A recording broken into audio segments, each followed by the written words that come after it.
sont à la base de cette globalisation sont là et ne vont pas disparaître, ne serait-ce parce que la technologie, quand on ne part en arrière, et donc suffisamment social-démocrate pour penser que quand on a le souci de la justice sociale, il faut bien constater que cette globalisation a sorti des centaines de millions de personnes de la pauvreté et que donc ceci a un prix. Donc j'écarte, sans mentionner davantage cette théorie que j'ai déjà qualifiée publiquement de réactionnaire, qui est ce que je pense pour me concentrer sur quelles sont les pistes possibles.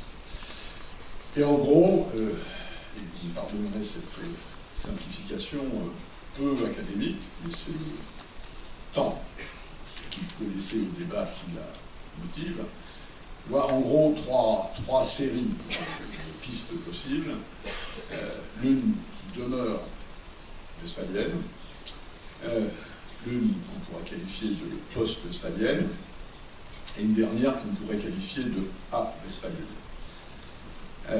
Les pistes westphaliennes, elles consistent à ne pas remettre en cause l'existence de ces 200 États-nations souverains et à continuer à essayer d'ajuster en signant des traités, en faisant en sorte que davantage de disciplines collectives soient acceptées, ce qui est la course conduite une fois depuis le XIXe siècle.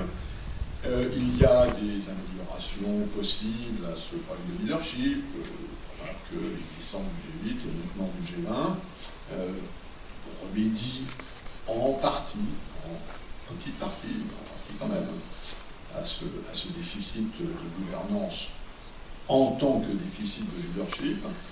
Il y a un peu de triangle qui est en train d'apparaître entre le G20, qui n'est pas légitime ni efficace, mais qui peut donner des orientations, et les Nations Unies, dont chacun sait que ce ne sont pas très efficaces et qui ont un gros avantage comparatif de légitimité, parce que les Nations Unies sont légitimes, et puis des organisations internationales qui souvent ne sont pas très légitimes, mais qui ont l'avantage, elles, d'être efficaces, parce qu'en gros, elles sont conduites et menées par des troupes qui savent de quoi elles parlent. Et donc là, il y a quelque chose qui, petit à petit, pourrait, au fond, remédier à un certain nombre de ces handicaps structurels de la gouvernance globale que j'évoquais à l'instant. Il y a des techniques qui se développent, comme les techniques de classement. Il n'y a pas de traité international vraiment sérieux sur la lutte contre la corruption. Il y a une convention des Nations Unies, il y a une convention à l'OCDE. Disons, tout ça, c'est quand même du droit assez mou, pour employer du vocabulaire de juriste.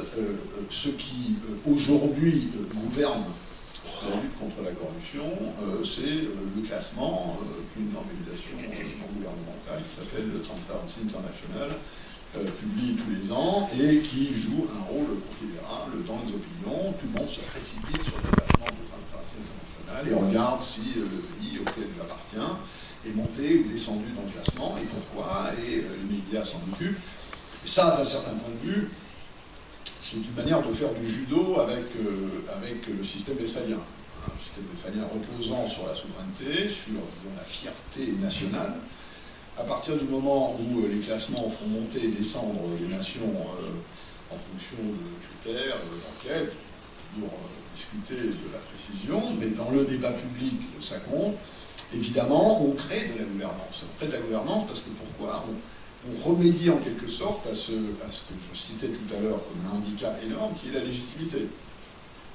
Les citoyens des pays en question s'intéressent à cette question et demandent des comptes à leur gouvernement. Alors, ils ne demandent pas des comptes à une gouvernance de base, mais ils demandent des comptes à leur gouvernement. Et donc, d'un certain point de vue, un peu en crame, c'est un progrès. Je pense la même chose, par exemple, les objectifs du millénaire, qui ont été mis au point par les Nations Unies et qui ont fixé un certain nombre d'objectifs à échéance 2015. J'ai moi-même participé à ces questions, de même que à tous les G20 jusqu'au dernier.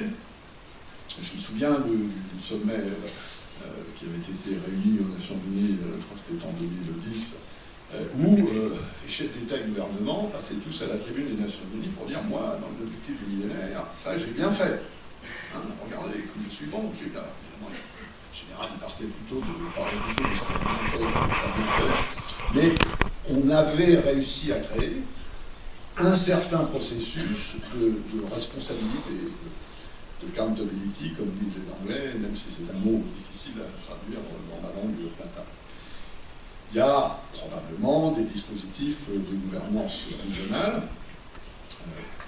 l'ASEAN, l'Amérique centrale, un certain nombre de processus d'intégration régionale sous-continentale en Afrique, qui, au fond, sont des progrès qui approchent un peu ces questions de gouvernance. Voilà pour l'école, si je puis dire, westphalienne, néo-westphalienne. Et on pourrait développer et donner davantage d'exemples. La seconde école, c'est l'école que j'appelais à l'instant post-westphalienne, qui consiste à créer, disons, un dispositif supranational. C'est l'intuition de Jean Monnet, vous savez, un des pères fondateurs des processus d'intégration européenne que nous avons connus depuis les années 50, qui disait que dans son esprit, la construction d'une communauté européenne n'était, disait-il, qu'une étape vers l'organisation du monde de demain. C'était cette idée que petit à petit, on va résoudre ce problème en créant des structures supranationales qui sont dotées des mêmes attributs que les structures nationales, mais au fur et à mesure qu'elles vont s'agréger, on va arriver à un dispositif de gouvernance globale. C'est évidemment l'expérience européenne qui est, si je puis dire, la seule à être sortie vraiment de ce processus d'attraction westphalienne. C'est la seule où on est vraiment franchi le Rubicon de la supranationalité, c'est-à-dire de la création d'un espace politique à l'intérieur duquel on prend les uns vis-à-vis des autres des obligations